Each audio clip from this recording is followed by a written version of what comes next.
Good news! Ngayon may pag-asa na sa COVID-19. Ipinakikilala ang Promag 300. Ang Promag 300 ay isang uri ng magnesium supplement na hindi iniinom at transdermal ang application. Ito ay ginamitan ng nano-active technology upang makapasok sa loob ng katawan sa pamamagitan ng balat. Kung kaya hindi ito delikado sa vital organs. Ayon sa World Health Organization, maraming pag-aaral ang kinakakakitaan na ang magnesium ay nakakatulong sa pag-iwas at pagsugpo sa COVID-19. Anila, ang ilang aspeto ng pathogenesis ng sakit na COVID-19 ay nagaganap dahil sa kakulangan sa magnesium. Ilan sa mga ito ay mga sumusunod: drop of T cells, increased plasma, concentration of inflammatory cytokines, at endothelial dysfunction. Dahil dito, iminungkahi ng World Health Organization na kailangang magkaroon ng clinical at fundamental na pag-aaral upang alamin kung mayroong potensyal na kinalaman ng magnesium deficiency sa sakit na COVID-19. At ang naging resulta ng pag-aaral ay lumabas na ang magnesium ay may kakayahang sugpuin ang tinatawag na cytokine storm or cytokine inflammation. Ano ba ang cytokine storm? Ito ay ang inflammation na nangyayari sa katawan ng mga pasyenteng may malubhang kaso ng COVID-19. At ayon sa resulta ng pag-aaral, ang magnesium ay may kakayahang pigilan ng cytokine inflammation.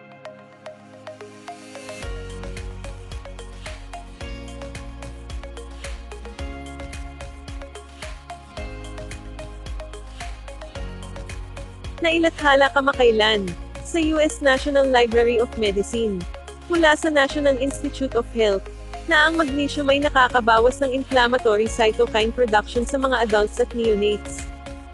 To our knowledge, this study shows for the first time that in vitro and in vivo exposure to a clinically effective magnesium concentration, decreased cytokine production is observed in both adults and neonates.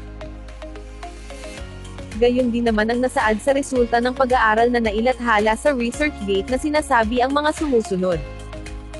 Individuals with comorbidities like hypertension, cardiovascular diseases, diabetes, and obesity are more prone to develop severe COVID-19. These diseases are characterized by hypermagnesemia, which might be exacerbated by some pharmaceuticals, and supplementation of magnesium has beneficial effects. Also mentioned, that magnesium supplementation attenuates disease severity and accelerates recovery. Alam mo ba, may mga COVID-19 survivors na tayong nagpapatunay at buong pasasalamat dahil sa kanilang agarang paggaling sa COVID-19 sa tulong ng Promag 300.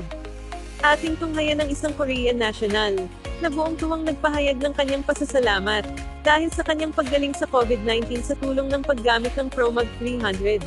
After testing positive, my friend from Philippines, and he sent me the Promac 300. He said, try soaking this. And at that time, I would try anything. And plus, he went out of his ways to send this, this Promac 300, bottles all the way from Philippines to Korea. So it's, good friendship and everything. So my wife had it delivered to the hospital, and I picked it up and I started soaking about 30 minutes a day. Mm-hmm. And after using for about 3 to 4 days, I was kind of feeling, I was not, when you're in the hospital taking all these drugs, Mm-hmm. you're not fully, there all the time. Mm-hmm. Very dizzy, very nausea and all this. But I was soaking it. And after the second testing, they told me, I tested negative on the swab test, but Mm-hmm. I tested positive Mm-hmm. on a spit test. So I said, well, can we do it again tomorrow? They said, yeah, we'll do it again tomorrow. So I soaked again, and this time he told me that to help the respiratory and to help the testing, I should goggle. So I put some on the toothpaste for my 300, Mm-hmm. and I mixed it with my toothpaste, and I brushed my teeth and I goggled. And next morning when I tested, the spit test and the swab test, they both came out negative. Wow. So I was able to go home in 22 days. In less than 25 days? Yes. You're faster than anyone else in the hospital? I started taking Promac 300 after about 15 days later. Uh-huh. After 2 weeks, I started taking it. And so after about a week of Promac 300, Wow. I tested negative 2 days in a row. Wow, that's good to hear. Because here in the Philippines, we're giving it out for free for senior citizen. Huh? You know that. Yeah, I strongly recommend it because, I mean, that's aside from just the regular vitamin C and stuff like that you take at the medicine to help you. That's the only Promac 300 is the only one that I use that's outside of the medication they give you from hospital. So, I mean, I cannot scientifically or medically prove that how it works, but for me, for my experience, it worked. It did. So I recommend it for people to use it and, clean. I even recommend brushing, your teeth with it. I mean, as long as you don't eat it, right? Yeah. But gargle with it, I think it really helps. David, thank you very much. I hope to see you here when you get to the Philippines. Thank you. Oh, yes, I will definitely go You there. take care. You take care. I was on my way to Philippines. Okay. Isang kababayan din natin na frontliner sa Ireland, ang nagpaabot ng pasasalamat sa Promag 300, dahil din sa kanyang paggaling mula sa COVID-19.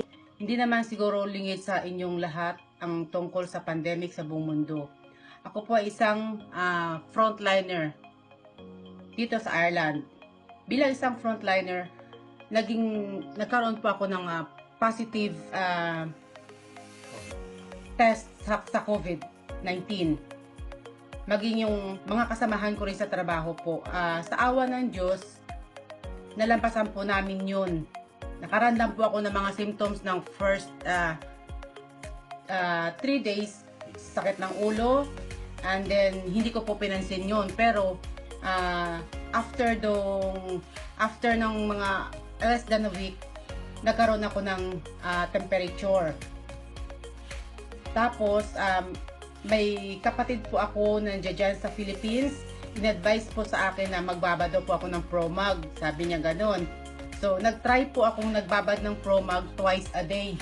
Nagbabad po ako ng Promag 300 2 times a day po yan. Malaking tulong po dahil after po nun, hindi na po ako nakaranas ng walang lagnat, nawala yung sakit ng ulo ko, hindi ko po naranasan ang sakit ng katawan, hindi ko po naranasan ang magkaroon ng diarrhea, which is ang iba po, mga symptoms ganun po na tensyo daw parang dadaganan daw po sila ng truck, sa sakit ng katawan, ang lagnat hindi bumababa ng 38. Ako po, nagkasinat lang po ako pero tinuloy ko lang po yung pagbabad ng Promag 300 twice a day, morning at saka gabi po.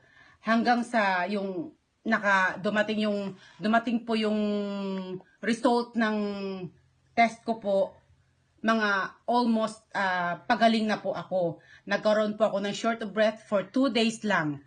Sa awa ng Diyos po, nakasurvive po ako. And then, mga kasama ko po sa bahay, mga anak ko, yung asawa ko, okay po sila. Sa awa ng Diyos, hindi po sila nahawa. Alam ko po, napakalaking tulong po ito sa akin. Para patunayan ko po na nandito po ako sa Ireland, ito po yung dyaryo namin. Bumalik na po ako ng trabaho actually nung Sunday. At wala na po akong nararamdaman kahit na ano sa awa ng Diyos. Back to normal na po. Kaya maraming salamat po sa inyong lahat at sa kapatid ko po na nag-advise sa akin. Okay, God bless po sa inyong lahat.